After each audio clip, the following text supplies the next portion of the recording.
শূন্য পকেটে ঘর থেকে বের হয়ে সন্তানের সবটুকু আবদার পূরণ করে ঘরে ফেরা মানুষটার নামই হচ্ছে বাবা। আর প্রতিটা বাবার কাছেই তার মেয়ে রাজকন্যা। বাবা নামের মানুষটার কাছে টাকা থাকুক বা না থাকুক সবসময় চেষ্টা করে সন্তানের সবটুকু আবদার পূরণ করতে। আসসালামু আলাইকুম, সবাই কেমন আছেন? মেয়ের জন্মদিন ছিল, আমি বারবার বারণ করা সত্ত্বেও কেক নিয়ে এসেছে। কারণ মেয়ে বলেছিল, বাবা তুমি আমার জন্য কেক নিয়ে আসবে, আমি কেক কেটে তোমাকে খাইয়ে দিব। মেয়ের আবদার পূরণ করার জন্য জাস্ট বাবা একটা মেয়ের জন্য কেক নিয়ে এসেছিল।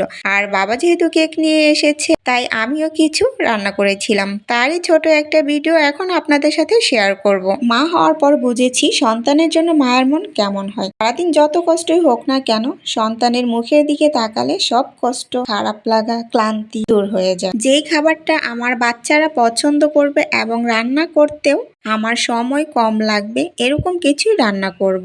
আর রান্না করার থেকেও বেশি সময় লাগে রান্নার জন্য প্রয়োজনীয় জিনিসগুলো রেডি করতে। সবকিছু রেডি করে নিলে রান্না করতে সময় লাগে না। আর এদিকে টক দই ছিল না, তাই টক দই রেডি করে নিলাম। সবগুলো মশলাও বেটে নিয়েছি, দেন এখন বসিয়ে দিচ্ছি। পেঁয়াজটা বেজে নিয়ে সবগুলো মশলা এখানে দিয়ে দিব। আমি বিরিয়ানি রান্না করব তাই বিরিয়ানির মশলাটাও দিয়ে দিচ্ছি, সাথে টক দই, বাকি সব যে মশলাগুলো দেওয়ার প্রয়োজন সবগুলো মশলা এখানে দিয়ে দিয়েছি। দেন খুব ভালোভাবে কষিয়ে নিব, কারণ কষানোর উপর কিন্তু রান্নার টেস্ট নির্ভর করে। মেয়ের বাবা যখন বাসায় কেক নিয়ে আসে, কেকটা দেখার পর আমার মেয়ের এক্সপ্রেশনটা এতটাই হ্যাপি ছিল, আমি জাস্ট অবাক হয়ে তাকিয়েছিলাম। ছোট্ট একটা কেক পেয়ে এত খুশি, অন্য সময় কিন্তু হাজার হাজার টাকা খরচ করলেও এই খুশিটা আর কখনোই দেখতে পাবো না। সন্তান হলো আল্লাহর দেয়া সবচেয়ে বড় নিয়ামত, কারণ আল্লাহ সবাইকে কন্যা সন্তান দান করেন না, যাকে দান করেন সে বড়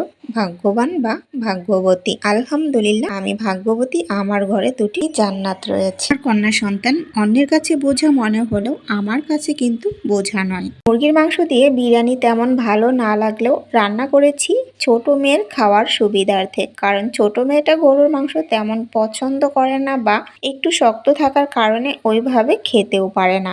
মাংসটা রেডি করে নিয়ে পোলাওটা বসিয়ে দিয়েছি। আর পোলাওয়ের পানিটা যখন শুকিয়ে গিয়েছে তখন আমি রেডি করে রাখা মাংসটা দিয়ে দিয়েছি। আর এদিকে কেকটা হাতে পেয়ে সে তার বাবাকে কত রকম প্রশ্ন করছে, বাবা কেকটা কি তুমি আমার জন্য নিয়ে আসছো? আর পোলাও বা বিরিয়ানি রান্নার সময় অনেক বেশি টেনশনে থাকি, মনে হয় পারফেক্ট হবে তো। আলহামদুলিল্লাহ পারফেক্ট হয়েছিল। সবাই আমার মেয়েটার জন্য দোয়া করবেন, সবার কাছে দোয়ার দরখাস্ত রইল। আর ভিডিওটা যদি আপনাদের কারো কাছে ভালো লাগে আশা করব লাইক কমেন্ট করে সাথেই থাকবেন। অসংখ্য ধন্যবাদ সবাইকে। আল্লাহ হাফেজ।